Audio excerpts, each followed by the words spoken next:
statistics. Question number 10, Chris Hipkins. Thank you, Mr Speaker. My question is to the Prime Minister. Does he stand by all of the statements that he has made or have been made on his behalf in this House regarding the Todd Barclay case?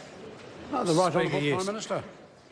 Supplementary question, Mr Speaker. Supplementary question, Chris Hipkins. When he stated in his answer to oral question number 2 in the House on the 20th of June, quote, "I would expect any minister who became aware of possible breaches of the law to bring it to the attention of the authorities," end quote, was he aware of any allegations regarding breaches of the law by Todd Barclay that he had not brought to the attention of the police?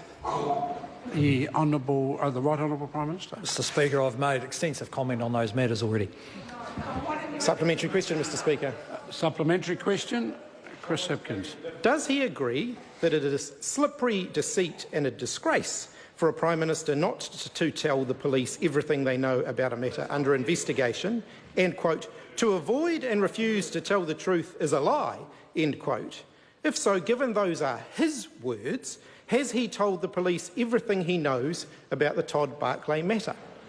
Insofar as this Prime Minister responsibility, the Right Honourable Prime Minister. Mr Speaker, I've commented extensively on that. Supplementary question, Mr Speaker. Order. Supplementary question, Chris Hipkins. Did he use a Ministerial Services funded phone when he discussed Todd Barclay with Glenys Dixon, and was that conversation recorded by Todd Barclay? Again, insofar as this Prime Ministerial responsibility, the Right Honourable Prime Minister. Speaker, I have no responsibility for that matter. Point of order, Mr Speaker. Point of order. Order. Point of order. The Minister is responsible for whether he used a Ministerial Services funded phone for that conversation. Order. The Prime Minister has given his answer to the question that was raised. The question has been addressed. Further supplementary question, Chris Hipkins.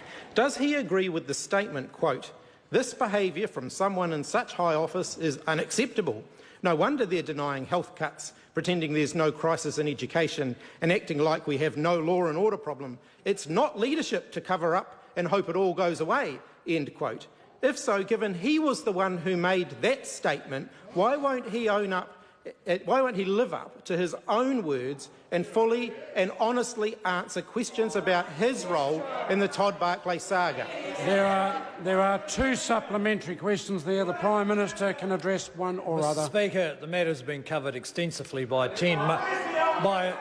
10-month police investigation. Question number 11, the Honourable Joe Goodhue. Thank you, Mr Speaker.